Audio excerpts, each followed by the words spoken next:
So welcome. So this is the first one we've done since January because we had the symposium in the middle of February. So thanks to everyone who came to that. So how we listen live, the knowledge to move your music forward. Today's agenda, as usual, I talk about Byta for people who don't know what Byta is. And then I talk about how we listen for people who don't know what how we listen is, make that connection. Then I do any announcements that need to happen. And then we'll talk to Adam Ryan from The Great Escape, which I'm really looking forward to. So next, I'm Mark Brown. I'm the founder and CEO of Byta. And hopefully, as you can tell, I'm Canadian. I lived in the UK for 18 years. Then I moved to Sweden about 5 years ago. And as with all these events, what's super important is to talk about, you know, who the person's background is, how did they get to where they're doing. That helps you understand what they do and what they need from you as artists or managers or people who work in and around music. So I started a small label in Canada back in the 90s, moved to the UK, worked in the A&R department at Creation, legendary indie in the UK. Then I worked at Pop Tones, which was the founder of Creation's new label. That's where I started doing radio promotion. And then I started my own boutique radio promotion company. Did that for about 14 years. Then I started Byta around the time that I moved to Sweden. And so what is Byta for people who don't know, have never come to one of our events before? Byta is the platform enabling sending and receiving of digital audio in a clean, simple, and secure way, built for everyone working with music today. Hit byta.com, take a look around if you want. So we launched a redesign about 8 months ago or whatever, which has been quite popular. We've had a lot of great feedback. So take a look. But the key three things you need to know about Byta, this is what I talk about in all presentations I do. I was at BIM Berlin last week talking about all this kind of stuff. Key three features with Byta. We read and write file metadata, including WAV files. So you upload your tracks, pulls all the information out, super important.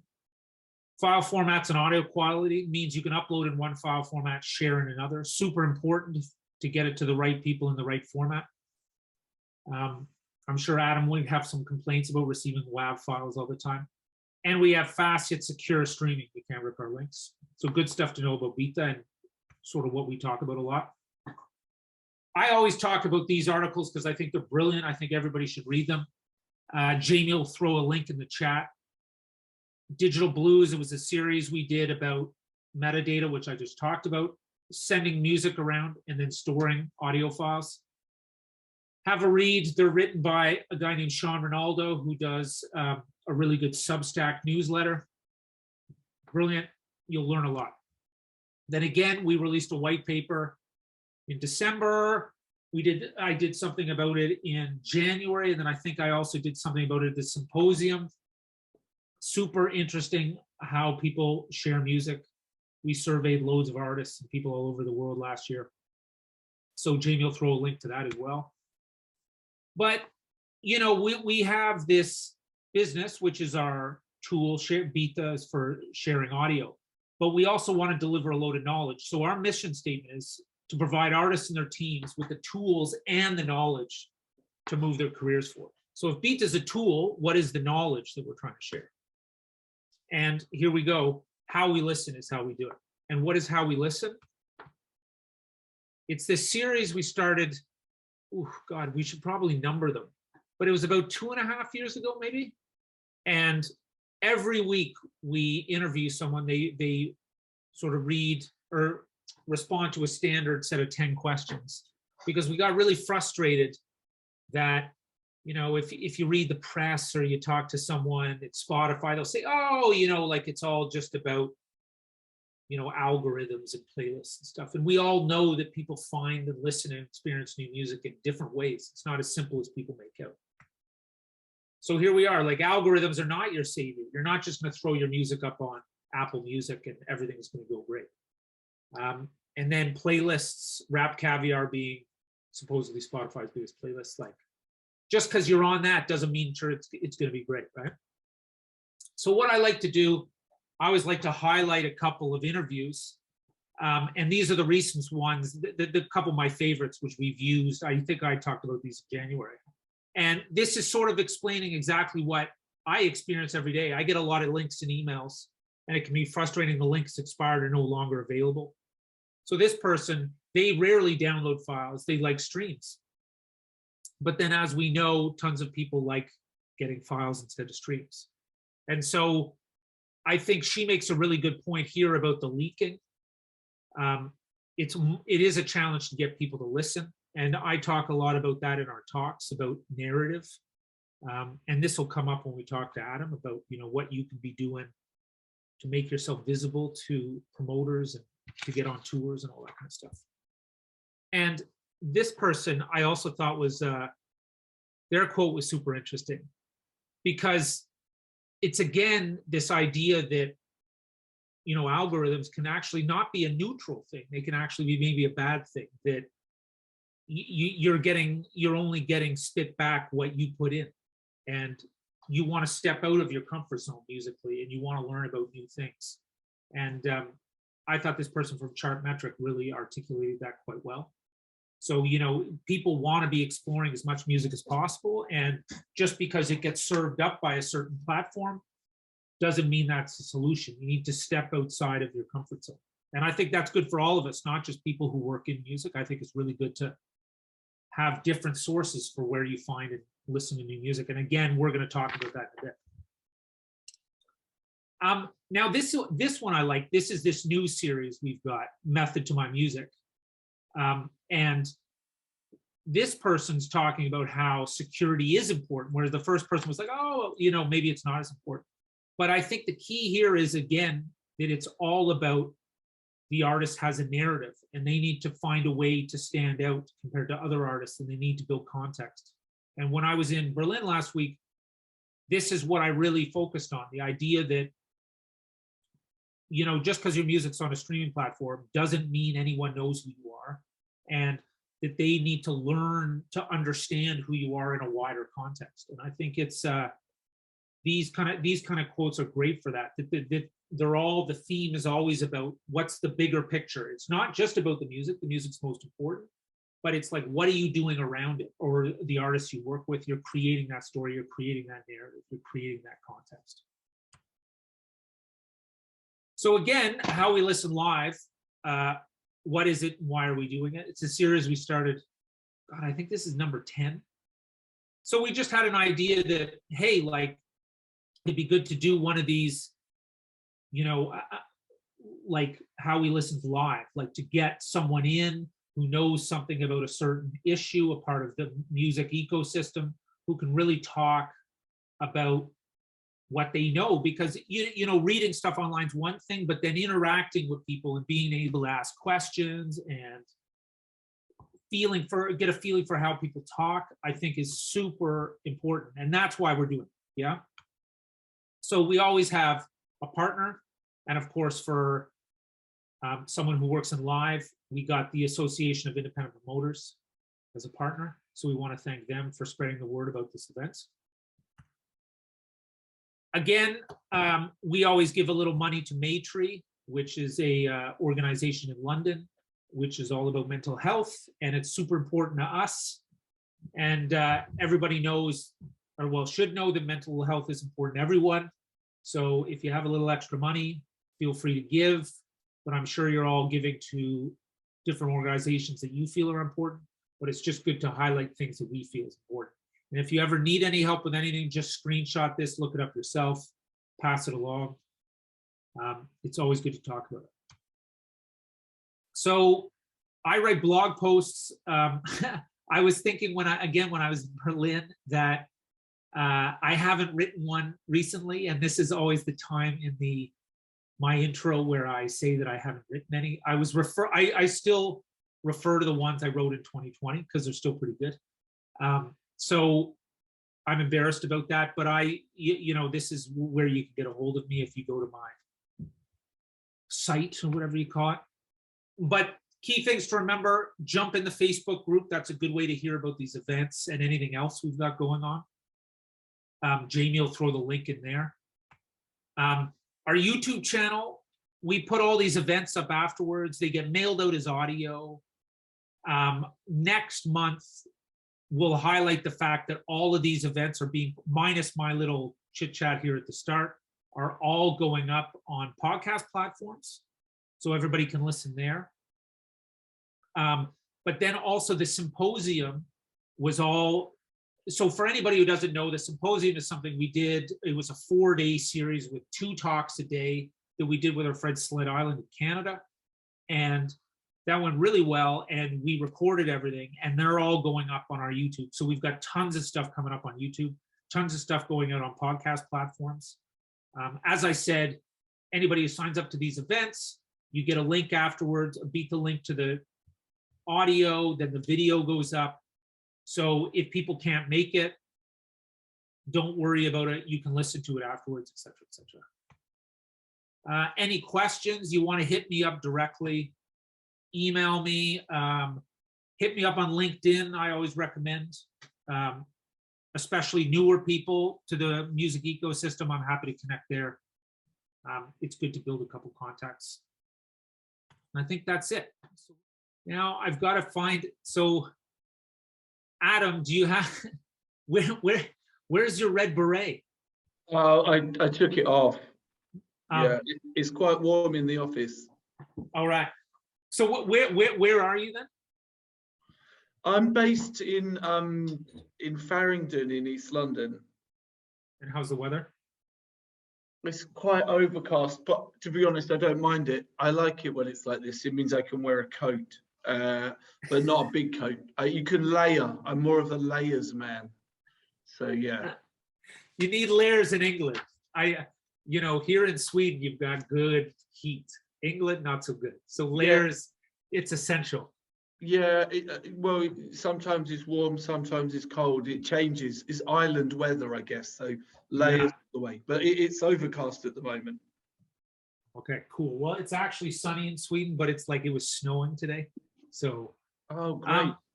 I just wanted to say, anybody who's got questions, throw them in the chat as we go. I'll keep an eye out. So yeah, the one thing I thought was interesting is we've done about, I think this is number 10. And it's crazy that live is so, or maybe it isn't so crazy, but that live is so important. But, you know, it's taken us essentially 10 or 12 months to get to one of these events where we actually talk about live. So I think there's a couple reasons for that. I'm guessing it's the COVID situation. No one was going to gigs, so it's scary to talk about it. But I also wanted to highlight that Jamie, who works at Byta, he's a promoter in Southampton. So this is one that it's doubly bad that we haven't done one. So Adam, I'm really thankful that you're here. So can you just tell, before we sort of go into your background and all that kind of stuff, and we talk about what you do, can you just give us the highlight of what it is you do and what is the Great Escape and all that? It's only highlights. There are no boring parts. It's just pure highlight. Well, don't go into too much detail then. Give it the big broad. I'm the head of music for the Great Escape Festival. The Great Escape Festival is, I guess, Europe's largest new music showcase and conference. For music discovery. So we have around about 500 artists perform each year. We have a conference that runs in tandem to the Great Escape live shows. And yeah, it's about, I think it's about 4,000 music delegates from around the globe. We work with about 30 different countries, try and have, you know, around about 30 countries represented in an official capacity. Yeah, so that's kind of it in a nutshell, really, a quick overview. Okay, so the head of music then, what the hell does that mean? Because there's a head of music at Radio 1, but that's not the same as what you do, right? No, but we have a conference. So the conference isn't live music. The conference is panels and discussions and sort of business to business networking. And then the head of music, it is anything that isn't that. So I will, well, anything that involves live music. So that's offering and booking bands via agents or managers, working with record labels on their showcases, working with export offices. Each country should have an export office that pushes and promotes the best music from that country, and gives them some funding. So I'll liaise with them, with a wider team as well. So yeah, head of music's anything to do with live music, really. So Okay. yeah. And so like, so how did you tell me about, because I'm super curious, like you don't just end up with one of these jobs. Like what did you start? How did you get into what you're doing, and how did you end up doing what you're doing now? Well, I was always interested in music, and always used to go into my brother's room and steal his CDs, because he was older than me, and you know, he was really, really passionate about gigs and music. So I used to just go and steal his music. Then started DJing, collecting records and music myself. And then, well, I grew up in a really small town, so there wasn't much going on. Which one? It's Toaster. Wow. Yeah, it's a place called Toaster. Where's that? Where's that? It's not near Jam or Butter. I've heard that before. It's a place. It's in Northamptonshire. Oh, okay. It's like the furthest place away from the sea. Like if you're by the seaside, like you are now, and you're very relaxed and very easy come, easy go. And every time you take a step back, it gets more and more aggressive and more angry, and the people start hating life. It's like that. It's in the middle of England.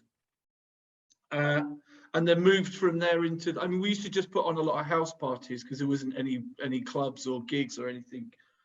And then moved to the next big town, and started DJing at the Road Mender on a friend's night. And then moved to London when I was about 20, and kept on putting on my own nights. But the whole time I was working in retail, because that's obviously, I didn't go to university or college really. I just went straight into work and then putting on parties. And then, yeah, when I moved to London, I was working for Fred Perry in Covent Garden and putting on gigs once a month and DJing at the Barfly, which I think you said you used to work at years ago. And then they asked me one day if I wanted to be a junior promoter, because I was kind of running the door at the Barfly in Camden and DJing, and then I had my own night. So I was always active in like late night scenes and going out a lot. And then they asked me if I wanted to be a junior promoter, and I didn't know what that was. And they were like, "Oh, it's what you're doing at the moment." So I was like, "Oh, you can do that for a job." And then, sorry to interrupt, the people like who don't know the Barfly, like it was like a sort of a quote unquote showcase venue, right? Where it was, yeah. Was it 6-7 nights a week, at least 3 bands? Oh my God, it was, yeah. We had to do about 13, 14 shows a week. So it was constant. So yeah, it was like being on like driving a juggernaut. You couldn't stop it. You know, if a band cancelled the night before for the next day, we would have to do all sorts of stuff. We'd like ring round the venues in Camden and get them to pull their show and put it in our venue, and we'd book the first on band from somebody else's gig and get them to headline our show, and we'd have to come up with all manner of shady things to get the venue full. But yeah, it was 7 nights a week. So every day you go to bed and wake up is the day that needs to be booked. So yeah, and so when my experience with the Barfly is when I did A&R at Creation, like you'd be in Camden going, oh, okay, like I'm going to something at 8 o'clock at the Barfly, then I'm going down the road for something else, then I'm coming back. And For bands or managers or artists who've never played in London, like that's the way it starts. You do a week of gigs in London at all these venues or whatever. And so, okay, so you were a junior promoter. What happened? You started booking more of those gigs? Is that what happened? Well, instead of doing like one night a month, I was in charge, like trying to bring in stuff, and that's a combination of like, you know, bringing in your own shows, or bringing in other people like promoters, or you know, doing after parties if there was a bigger show at Coco down, like Coco's a bigger venue, and if they had a show, then we would get in touch with the headliner of that gig and try and get them to come to our club for a after party and late night. So to be honest, it was about catching the new bands for sure, but it was also about maximizing bar spend and bar sales and stuff. But it was a great place to meet everybody in the industry. Like, it had such a good reputation, and it was one of the only, like, there was only a handful of venues that you would go as an A&R tastemaker spot or hotspot, and that was one of them. So I was quite fortunate, really, in some respects, to have been hanging around. And then how did you transition from that into the Great Escape?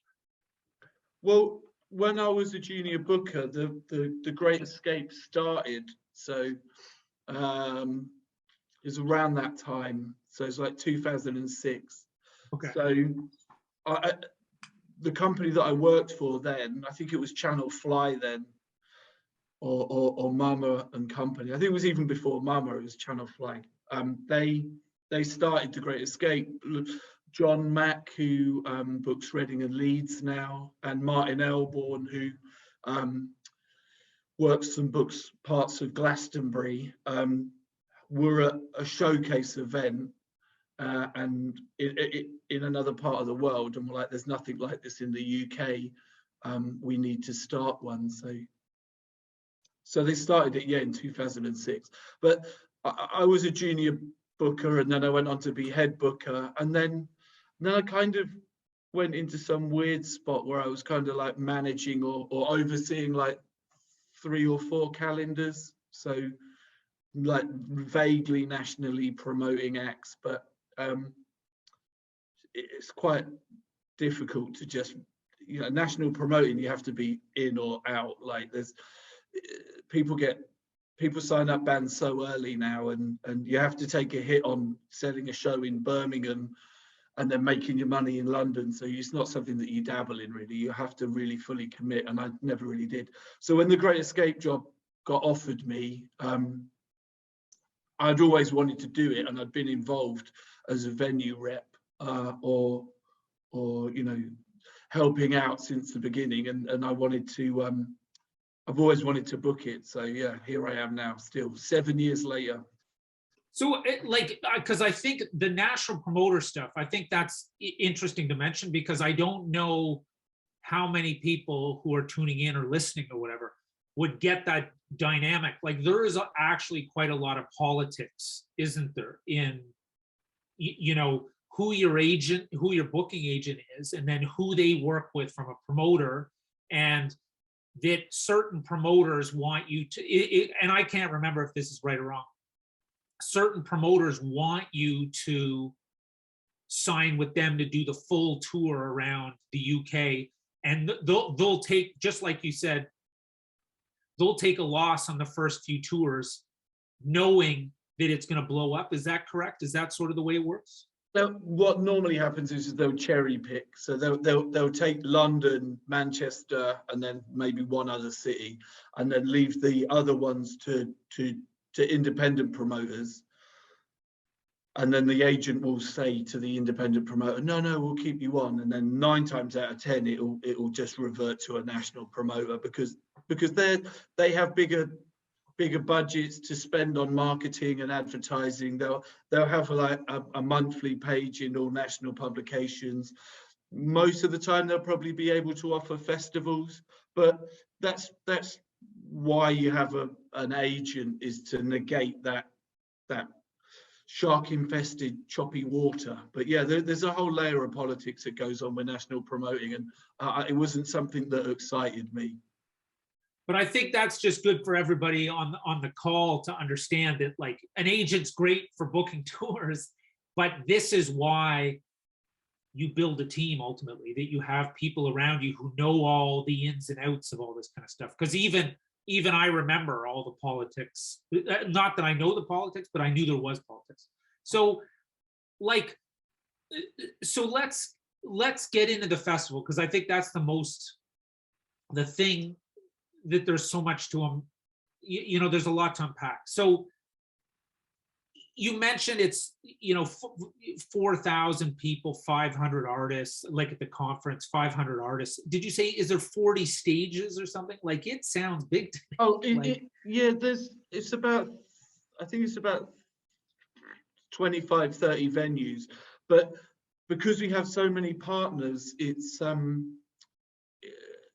venue can run from 12 in the afternoon until midnight, but we'll have a matinee showcase, which would be 12 till 4, and that could have its own partner. That could be like a showcase of Swiss artists. And then in the evening, from 7 until 11 or midnight, then that could be with DIY magazine, or we tend to put a media partner in there. So if you view every time slot as a different stage, because it has a different sort of booking theme, remit, or it's about 90 stages in total. So it's a lot of conversations, a lot of things spinning around, for sure. Okay, so and so when is it? It's in May, right? Is that correct? Yeah, it's in May, over 3 days. Yeah. Okay. It's the 12th, 13th, and 14th of May. Okay, and Jamie, maybe throw the link to it in the chat so people can look around. So let's do this. Let's fast forward to June. So the last year is over, and you're thinking, okay, you've had a break.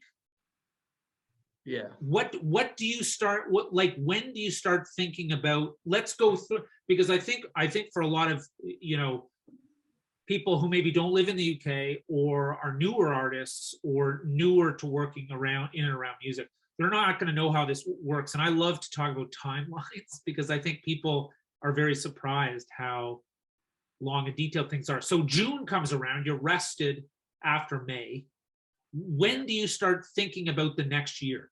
Well, I take another month off as well. So do you really? Wow, 2 months. Nice. Well, I'm entitled to 4 weeks. You're like holiday, a teacher. Mark, so yeah. I mean, yeah.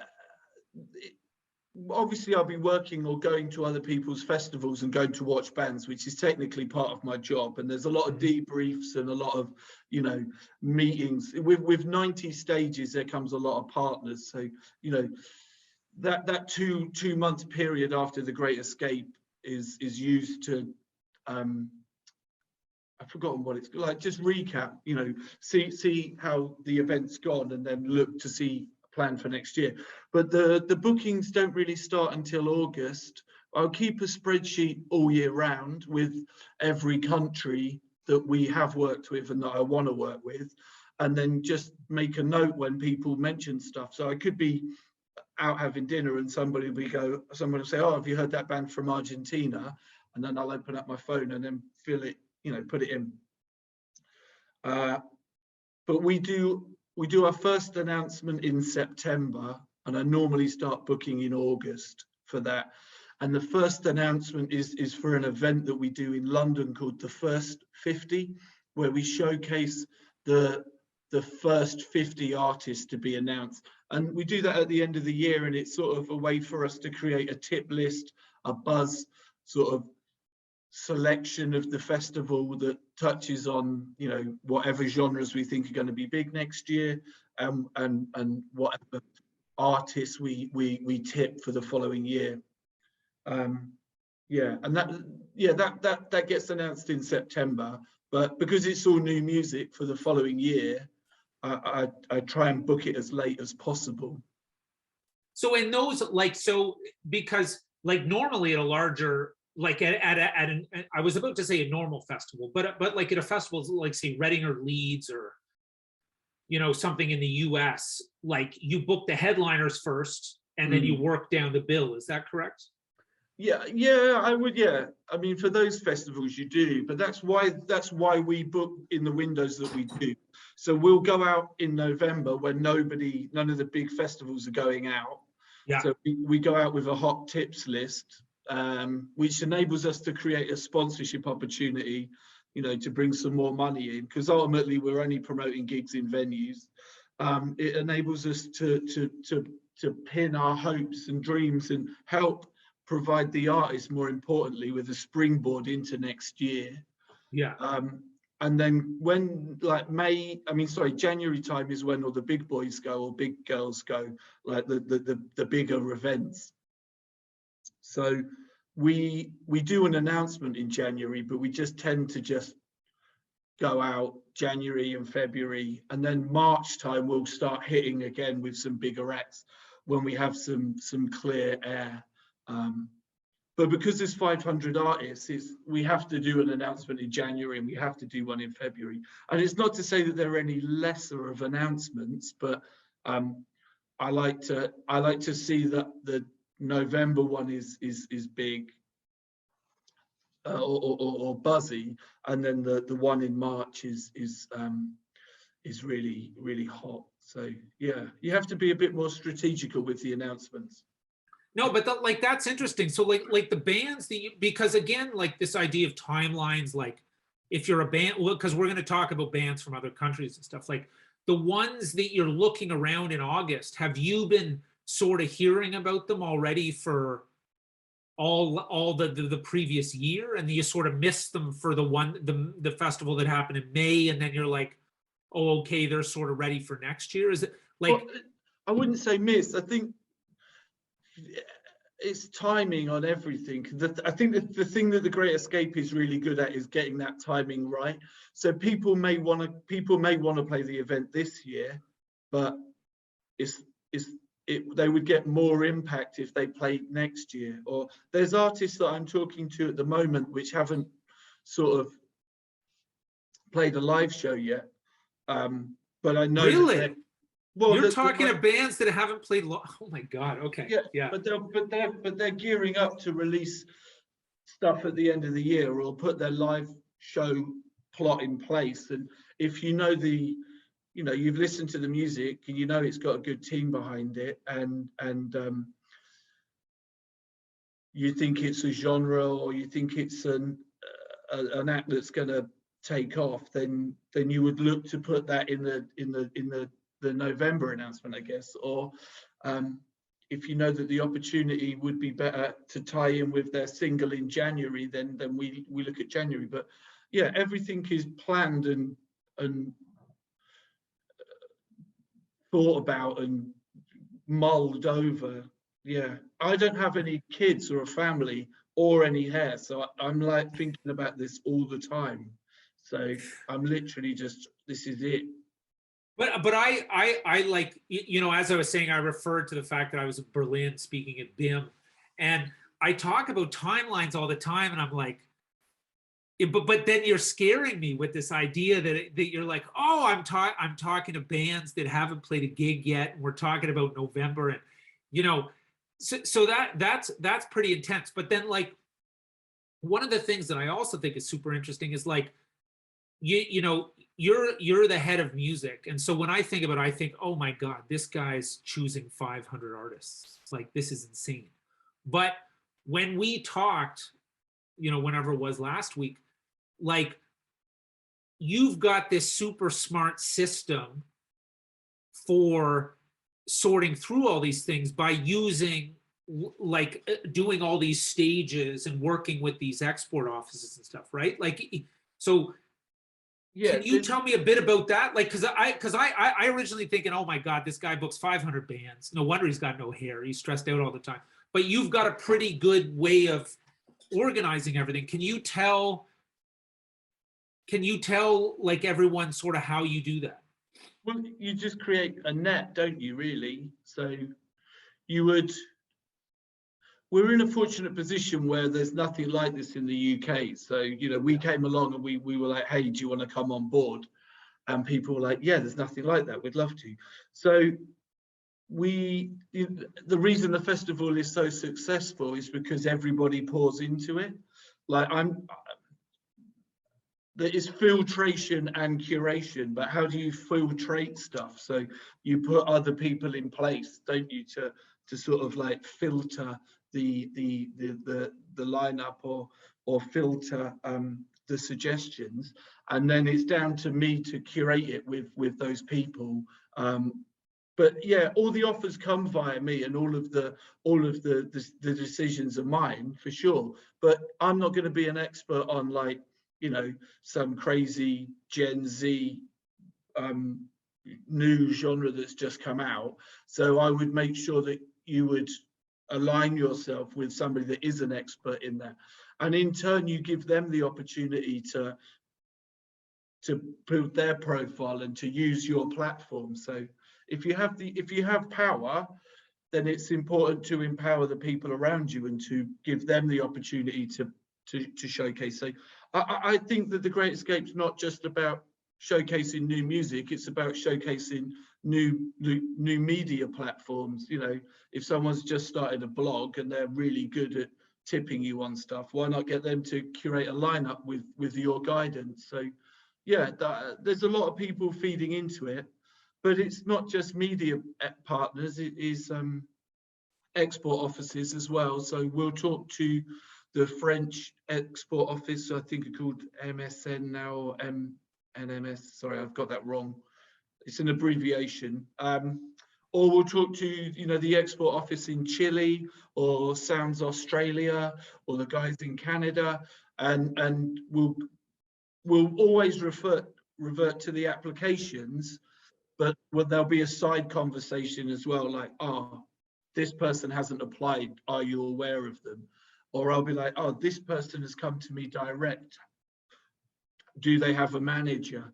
So there's constant conversations and constant, you know, I'm not just sitting here like waiting for you to email me to book the event. Like, there's always conversations going on about, you know, who's just sold out a gig in Estonia, or who's just supported Mac DeMarco when he played in Italy, or, you know, all of that's going alongside the process.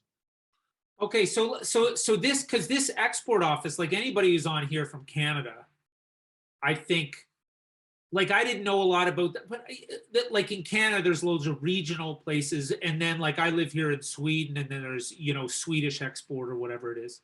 Yeah. And so for people who don't know, what do these organizations do? Just summarize your experience with them. Well, they all engage differently. There's no one set thing, and a lot of the time it's down to the politics in the country. Like, yeah. if you have a liberal left-leaning government, then you find that there's a lot of money available to the arts. But if they're more central or right-wing, then you'll find that there's maybe less value in the arts. Some countries use it as a way as soft power, like, you know, Korea would be a good example of that. They'll use it as a way to identify their country. You know, it's not South Korea, it's Korea, and this is the music from Korea. So, but generally, the whole point of them is to export new music. That's what I engage with them on. I'm sure they do bigger things as well, but I'm only interested in the new music and getting it out of the said country that it's in, and exporting it into the UK or Europe. So I guess in a really crude way, you kind of have to look at yourself as a business, and you're selling a commodity, and your export office from your country should help you do that, as if they would with any other small business. So, but there's normally funding available, or travel grants, or they're a good source. They're a good resource. Like, they can tell you like what venues to play in a certain city, or they can tell you where some cheap hotels are if you have organised a trip to the UK. So I'd always check out to see where your export is or who they are, but that we're normally in touch with them, and they're normally very, very helpful, lovely people. We've got Alison Goodings from the High Commission of Canada on here, and so she's just commented. So so now that you've explained sort of your experience from your side, like I wanted to explain what I know about them, and like that there are these organizations, especially in Canada, there's one in every province, and I've met tons of them, and these people are generally really good. They go to all these events every year. They know people like you, Adam. They know, especially for people who've never toured before, never been to another country. It's quite fascinating how important these people are. And what I didn't know before you and I talked was just how much you liaise with them. But there's something also that comes up all the time, is this idea of, and this sounds terrible, but I think it's important to talk about, export ready. So can we talk about, because you've mentioned it before, but what can you tell me what you think this term export ready means? Well, if someone's paying for you to go to another country, then you better be good. So, yeah. But not all export offices are government owned. Some are private companies. Okay, yeah. And I don't know whether America has an export office. I'm pretty sure it doesn't, but there might be like organizations, like private organizations, that will help fund your trip if you are in the States. But export ready for me. Not shit. Is that what it means? You're not shit if you're export ready. Yeah. Well, when you go to, if you're going to a showcase event, like a showcase event is an event that is attended by music industry people for you to get seen and then booked onto another event. So it's kind of like a trade show for the music industry, I guess. So if you're an artist and a performing artist, then you want to just focus on your live show, don't you? You don't want to have to stay up until 4 a.m. drinking whiskey with some idiot who books a festival in Holland. You want to make sure that you're, bushy-tailed for the next day when you've got to perform. So I always say that to be export ready, you need to have the start of a team. So it could be a manager, could be a mum, could be anybody, just somebody that comes with you. So when you're performing, you just focus on that, and somebody else is doing your networking, and somebody else is doing your, drum beating. So you're not having to do all of that.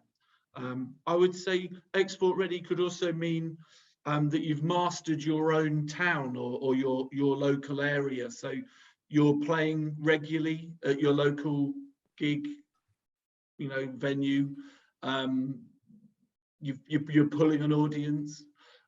If a bigger artist comes to town, that you're considered for the main support or the support slot. So you're working with the promoters in your local area. Mainly, we say those things not because it makes you any good, because you could still be rubbish after all of that. It's more to do with the fact that you're not overwhelmed by the opportunity, because getting booked onto a showcase event, that's the start, that's not the end. Like, that's when the hustle begins. So you need to have the beginnings of a team around you, or an understanding of, what you are trying to sell. But yeah, because I think I think what's super, because that export ready thing, it is very sort of a stale term, but I think it does really symbolize what, like, I think a lot of the time, if I remember correctly, like managing acts and stuff, or like working with artists or knowing artists, are like, oh, what do I need to do? Like, what do I need to do? And it's, I just hope I get on this event, or this happens. And it's really like, what you're saying is that it's easy to get on events or gigs if you're ready. So if you're ready to because what you're saying, it seems to me, is that that artists need to be ready to capitalize on the opportunities they get. Is that correct? Like that you want to make sure that whoever's coming to the festival is good creatively, but then also can get as much out of it as possible? Because I think what you're saying is like there are artists that you're talking to now that you think maybe are only ready next year. Is that what you're saying, that it's you want them to get the best out of the event? Yeah, it's not. Yeah, definitely. 'Cause it's not about who's the best. Because Yeah, like, how do you even quantify that? That's yeah, yeah, opinion at the end of the day. yeah. But it is about who can make the most out of the opportunity that is within that venue or within that festival. Because obviously we're a multi-venue festival. We're not a greenfield site. So you could be pitching a rock band to me, but I only have, seated churches available. So it's Yeah. it's not always about, is this the best thing? It's about looking at the opportunity, looking who the partner is, and then looking to find the right artist to take that opportunity. Yeah. Okay, cool. We someone's actually raised their hand. So Aquemi Claude, have I said your name correctly? You can call me Claude, but Okay, Claude. yeah, I just wanted to ask a really important question, because Sure. what I found very interesting is with the future of technology and then the importance of live concerts and the sound quality when it comes to sound engineering. What is your views, and how do you think the future of festivals are going to be like for an artist when they probably stream down to the kind of just a computer than an actual live band or a live kind of sound of a team behind them? If I don't know if it's a complicated question or if it's a question you can answer. Well, like people like Kid Leroy just play to a backing band. Like it's just him and a backing track, isn't it? So those kind of things are already happening now. A lot of hip hop and grime acts have always just had a DJ. I mean, and look, I guess the quality of those instruments or that technology is lowered, so it's opened up the playing field. Like I remember when I used to work at the Barfly, we'd have a room and it was floor to wall, like stacked with CDs and envelopes, like some sort of competition winners room. And the quality of the music that you would get sent was 90% like terrible. Like the recording of it was rubbish, and it was very difficult to sell yourself. But what I found nowadays, with the price of bedroom studios coming down, people can be a lot more creative on a lot cheaper budget. And they do seem to be, getting away with it on a larger scale. Like I said, like Kid Leroy headlined or didn't headline, but he definitely played Reading last year. And it was just him and a backing track. And so yeah, it's definitely possible. Like it definitely has a good impact on, or can have a positive impact. But then some things are just better with a live audience or a live band, aren't they?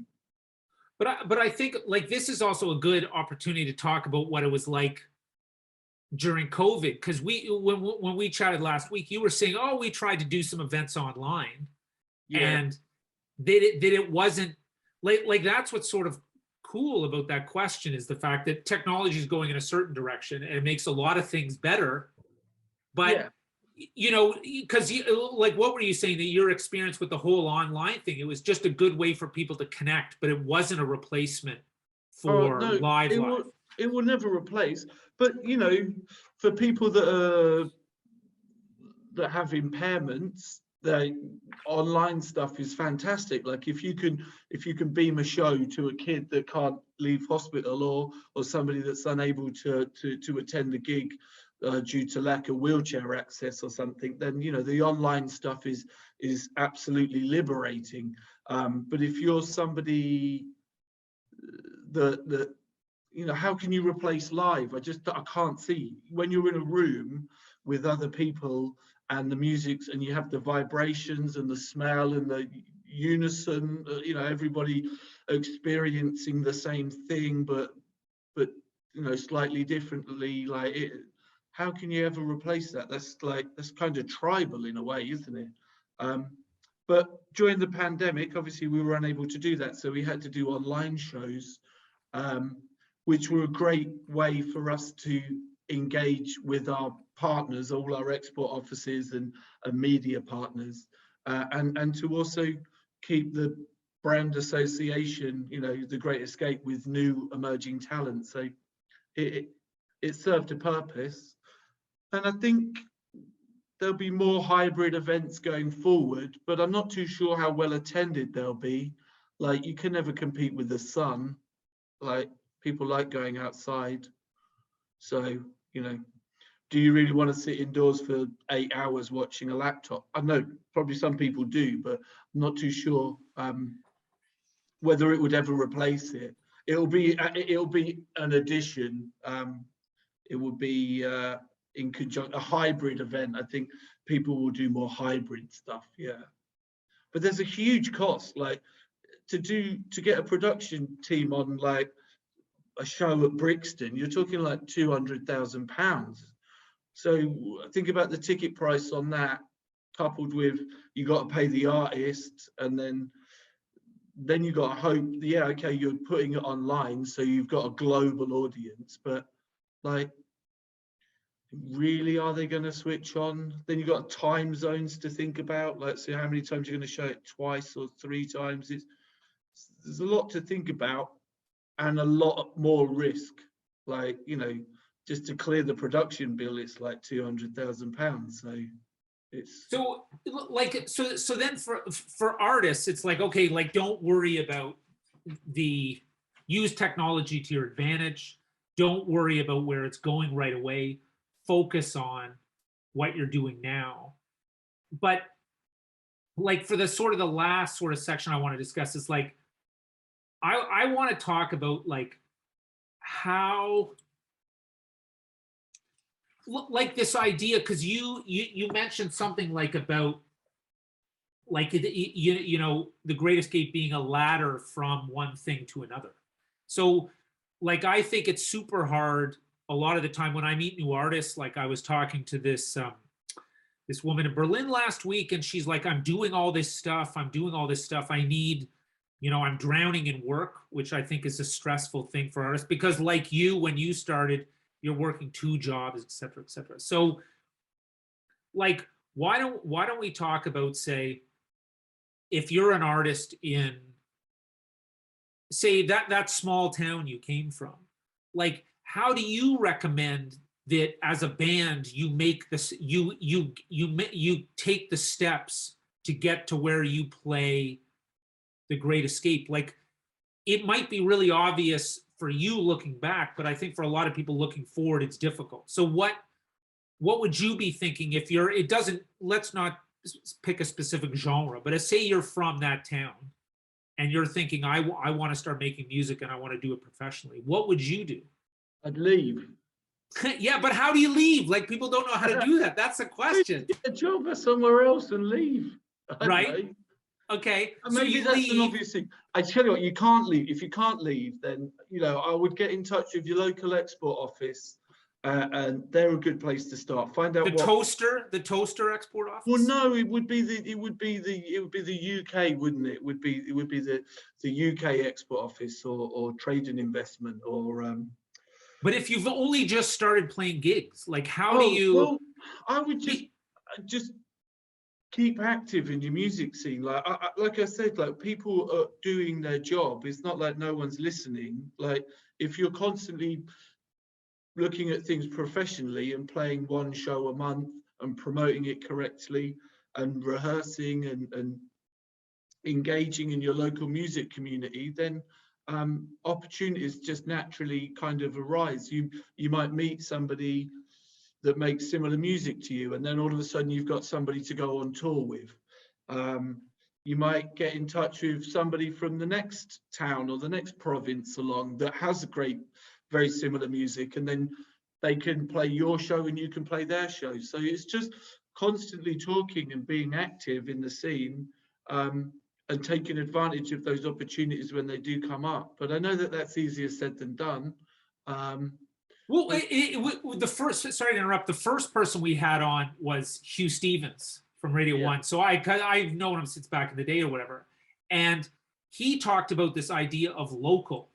So like, and local, we discussed two things. We discussed local as in Cardiff, where he lives, and the record stores. And because I think the things you're saying, people understand, okay, be active. But then they're like, oh, I need ideas of what it needs to be active. So interacting with people.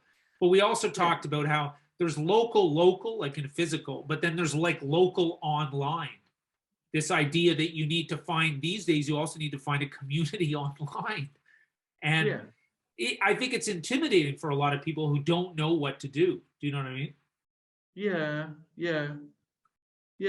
I mean, but everybody's online. Are people still afraid to be online? I don't know. No, not at all. But it's more that people don't necessarily know the steps to take, or they're afraid to reach out to people, or they don't know how to. That's why we discussed, like, I loved when you said music discovery at the start, because that's what we talk about, like at Byta, and how we listen all the time, is this idea of music discovery. And it's like, how do people find out about things? Well, I find out about things. You find one band that you like, and then you find out what record label they're on, and then you can, like, unraveling a jumper, isn't it? In some respects, you get a hunt for it like a bloodhound, I guess, and that's why I do what I do. I'm very passionate about that. I guess if you're keeping it on a local tip, like, find out what the local venue is that's putting on all the good gigs, because I guess there's a difference between good gigs and bad gigs. You could play in the wrong pub for a lifetime and never get seen, but find out where the touring bands are, or where the touring circuit is in your area. I think that's always important, because that person that's running that touring venue will be in touch with the local managers and local music industry, and that would be the next thing. I mean, that's the Barfly was on the touring circuit, and that's why I got to know everybody, because I was working the door on that venue. So when Coldplay's agent turned up, and I was, oh, that's so and so. Oh, you put a name to the face. So you're constantly building up your network. But yeah, I mean, how to do? I mean, you just find that online, I guess. I mean, it's a tough one, really, isn't it? I guess you just have to reach out to people that you have similar interests with, or make similar music with, or admire, and hopefully they'll give you some tips. But I would just say engage with your local music venue, because that's ultimately where everything is taking place or happening in your area, and they'll be able to point you in the right direction. Cool. So I'm going to ask, if anybody has any specific questions, this would be a good time to take them.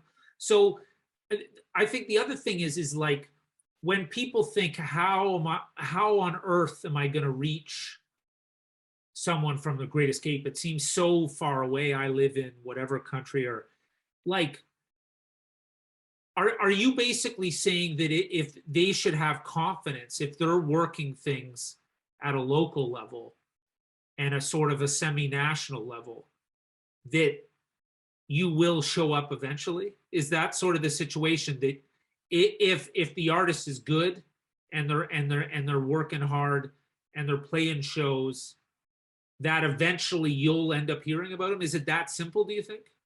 I think I'd like to think so. I mean, we work with a lot of people. We're working with a lot of labels, a lot of booking agents that book across the whole of the globe. So there's lots of people with eyes and ears out there. So and then, not to mention all the stuff that we're picking up on anyway. And we're not the be all and end all. There's obviously lots of other music events and promoters and festival bookers that we're talking to that will also be looking to book you. So yeah, I guess it's a tough one. It's, as long as you're enjoying what you're doing, like, you should just keep doing it, right? I don't know, like, what, you shouldn't lose sleep about playing the Great Escape, is what I'm trying to say. Like, yeah, it's a great tool and it's a great platform, but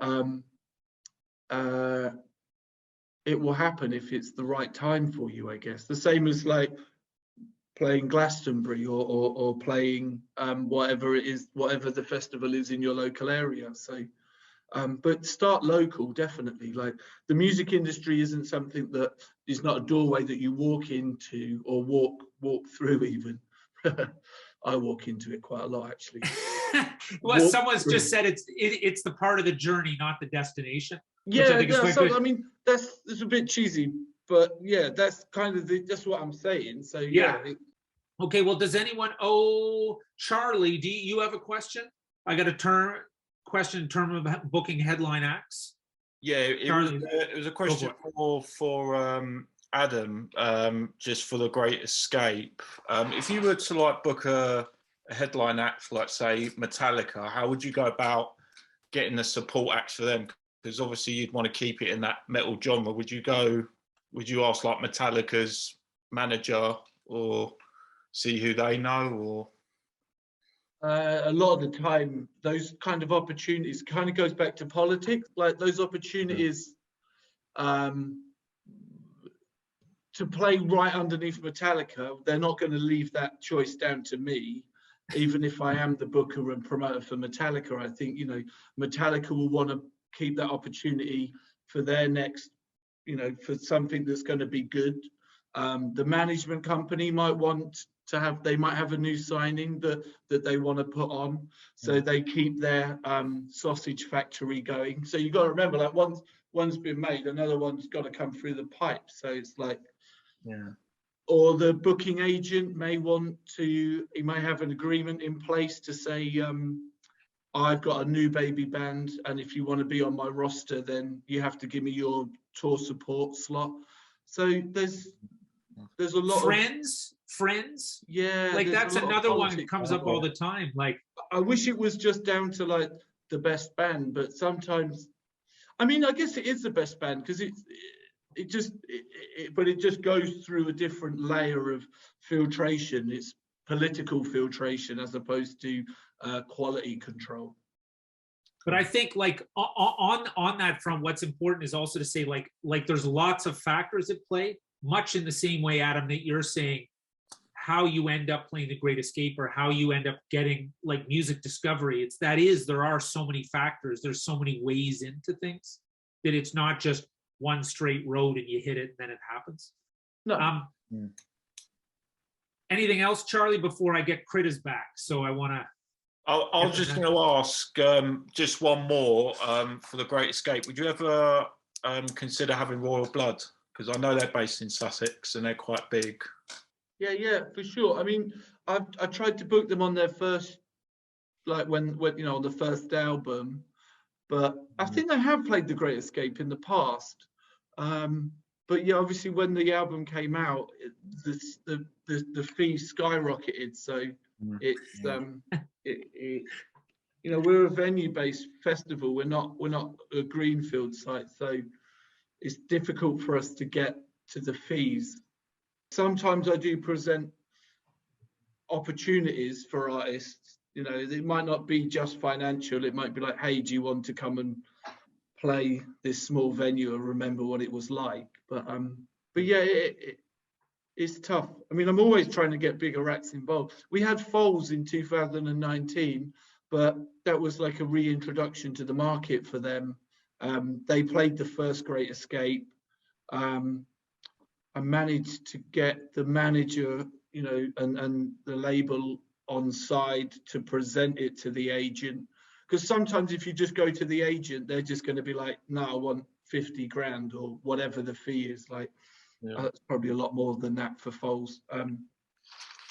So you have to kind of work out the best way to get around the irremovable rock. So yeah. Okay, cool, lovely, thank you. Brilliant, thanks for the question. Critter, there you go, hello. Hey, what's going on, Success, you guys? success, Yes, we made it.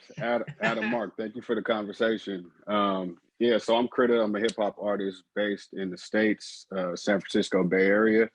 And I just had a question like, Adam, what are some of the metrics you look for with I guess booking an artist, a new artist, or like that you take interest in? Is it solely music, or is it like music and then socials and then just buzz around the industry, or what picks your ears up and I guess get you interested in the artist?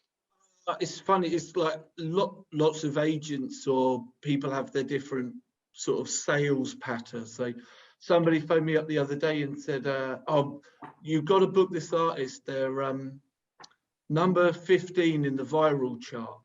And I said, "Oh, what's number 1 in the viral chart?" And they said, "Midnight Oil. It's a remix of Midnight Oil." And I was like, "All right.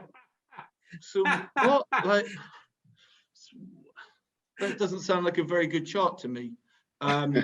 Midnight Oil is like an 80s band from Australia for anybody who Yeah, I doesn't think know. they'd like rework this track with a house beat or something.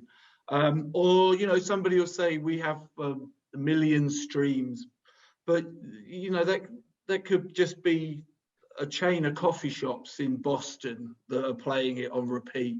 Right. So Hotter Than Midnight Oil is essentially the barometer.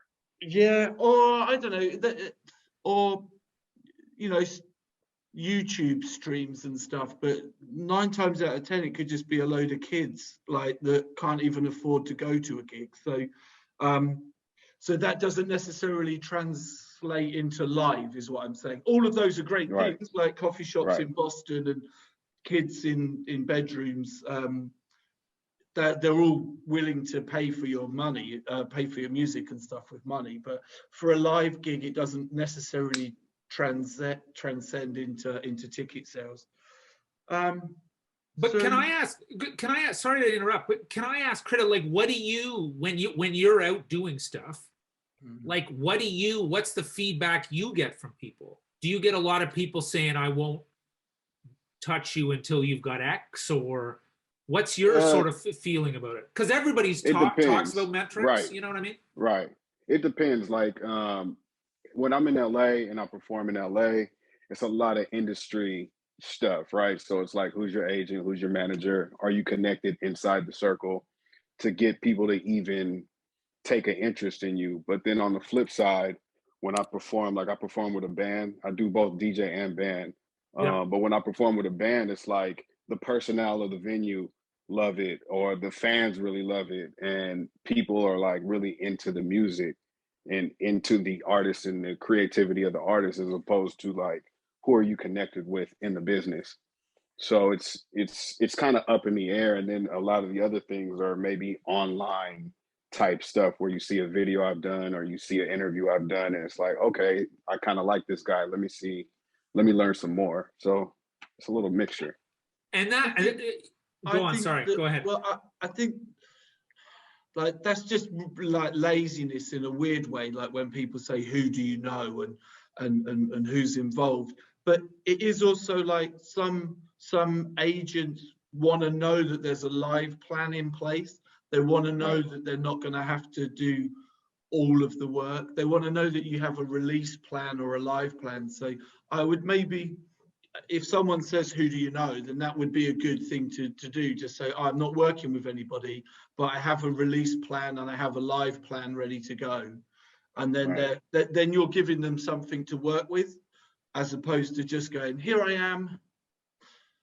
It's all down to you now." So or, you know, you could put those things in place yourself, like, you know, "Oh, my live plan over the next 6 months is to play this small venue and then build it up to this, and then this show is going to be with a live band, and this show is going to be with a DJ, and then we're going to got this festival." So you could put together your own live plot and then submit that to an agent and use that as a stick to beat them with, because they want to know that there's somebody that's not just expecting them to do everything and relying on them.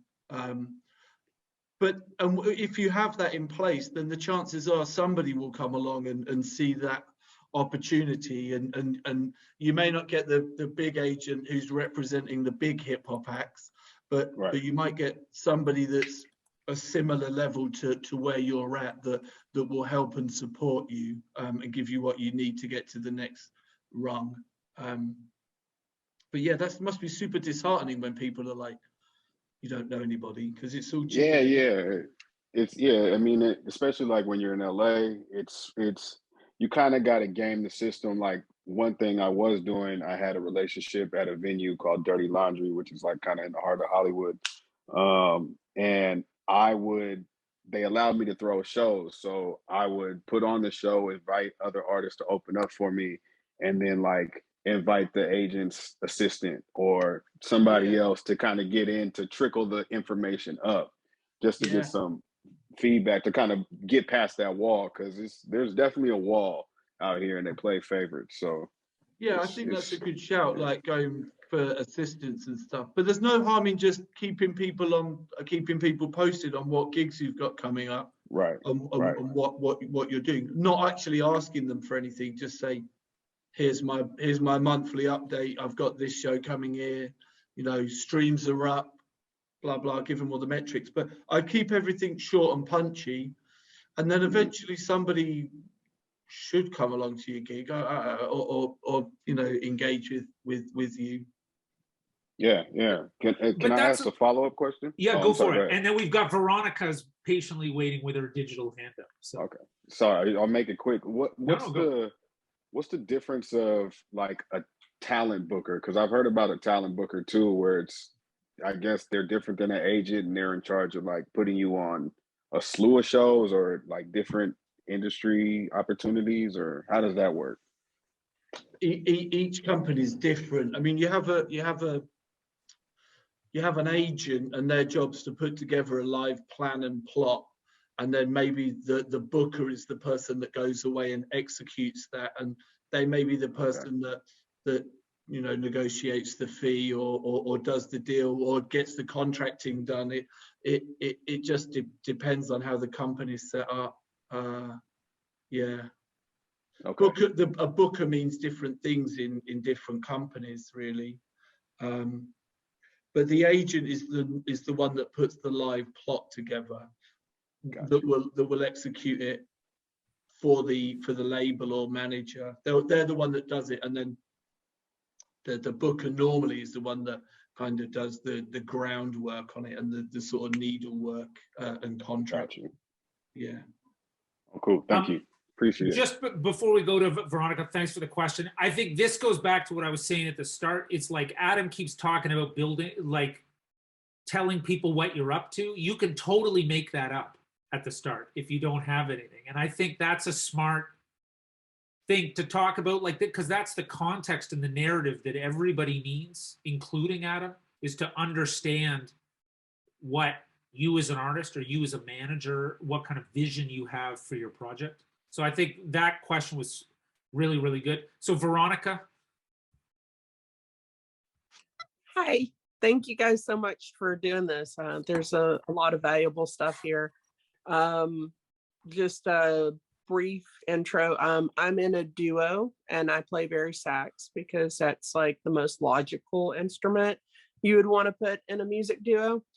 We're in the States and we're playing our first music conference up in Lancaster, Pennsylvania, Launch Music Festival. So we have being able to transport these beast of instruments that I play, like, you know, the Barry's 3 feet tall, my bass sax is 5 feet tall. They're delicate, big instruments. I was gonna ask, and this may be too much in the weeds, but artists that play delicate instruments like that are oversized and stuff, how is that handled as far as going overseas or something like that? What's been your experience on bringing in an artist in that direction? It's your responsibility. It's your instrument. Yeah. So I mean, if I started taking responsibility for everybody's instrument, I'd be out of pocket. I don't think that maybe like what you've seen on artists, like, are they shipping them? Are they renting them when they get over there? Right. That's more where I am. We provide basic backline of the festival, so we'll have like drums, guitar amps. Yeah, probably that's about it. Drums and guitar amps. But yeah, I booked a vibraphone player once, and we had to hire a vibraphone for him when he got here, which is actually really bloody difficult because they come in different keys.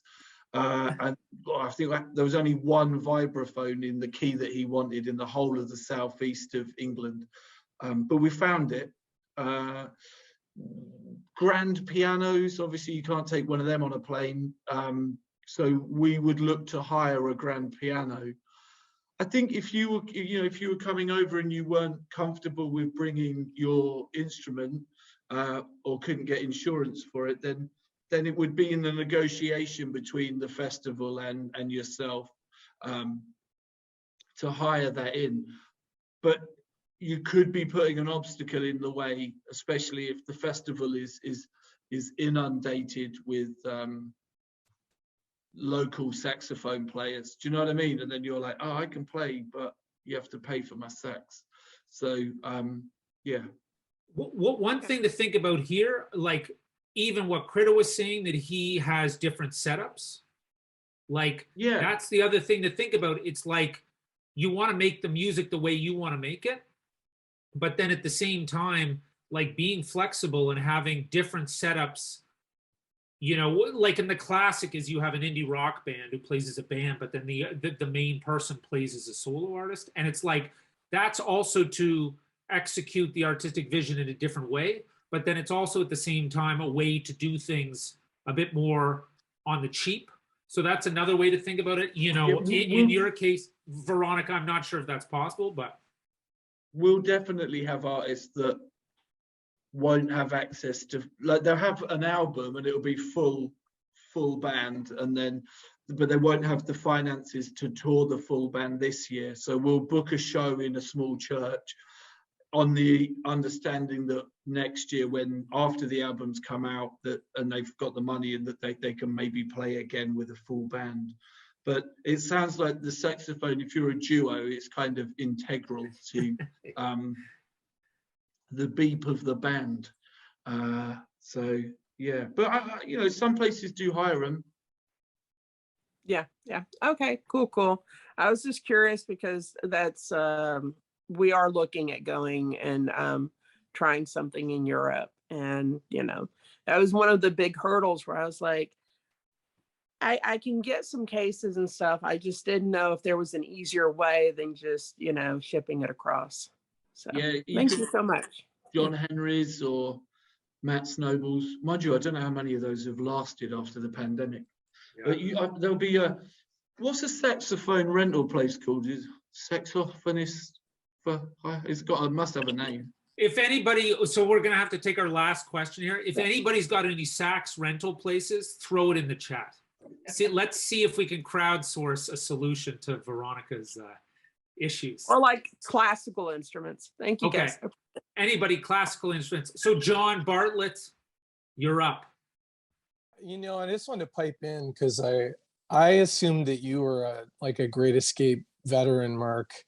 But just for anyone, I've never been. I'm gonna reveal that. Look at how this came together. His eyebrows, Adam's eyebrows just shot up. I've never been to the Great Escape. Oh no, no, that's that filter I put on before we started the call. Yeah. Anyway, go on, John. What were you gonna say? I just want to pipe in for anyone else out there that's not super familiar. But yeah, I mean, the Great Escape is, you know, not to toot Adam's horn here too much, but it's the most important showcase festival in Europe. Especially if you're a non-European band, because you can't play at Eurosonic. So yeah, I mean, we've different bands that I've managed and worked with. Andy Schaaf, a lot of his sort of European setup came out of the Great Escape, and a lot of our team that we still work with came out of showcasing there and going over there with SEMA for the Canadian folks and taking part in Canadian Blast. I used to manage a band called Cousins from the East Coast of Canada. Same thing. It was like the great, like, it was like the coming out for Europe.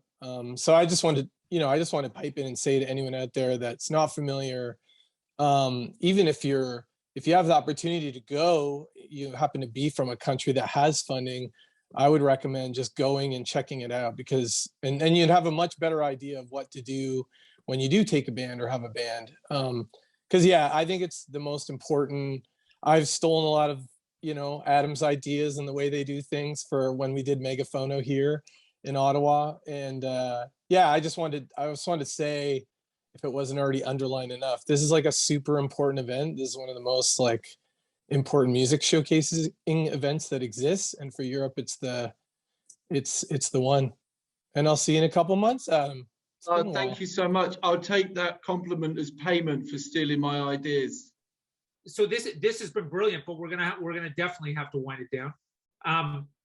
So anybody, like, we gotta, like, as everybody exits, if anybody wants to throw their details in the chat, Adam, what's the best way to get a hold of you? Is there a way to get a hold of you? I put my email address in the chat at the beginning.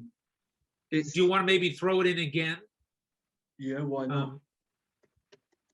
Thanks There's everybody less for people all the questions and the hand raising. That's really good. Veronica, Krita, great questions. John, comments, thanks. This was brilliant. This was super long. Like, lots of detail, really fun. Adam, thanks so much. No worries. Thank you for arranging it. It's always good to talk to people about what we do and stuff. Yeah. So yeah, looking forward to getting your emails. All right, cool. Yeah, and if there's anything else, just throw it in the chat or drop me a line. I've seen some people connected with me on LinkedIn. Otherwise, we'll let you all go. There'll be a link coming so you can listen again, all the YouTube stuff, blah, blah, blah. Yeah, but otherwise, have a good one. It was really good. Thanks very much. Thanks, everybody, for coming. Thanks, Adam, for spending the time. Cool to meet you, Krita. Thank you. Bye-bye. You too. Veronica, yeah, we'll see you soon, man. We'll see you soon, yeah. Bye-bye. See you, Saskia, bye-bye. Bye-bye, bye-bye.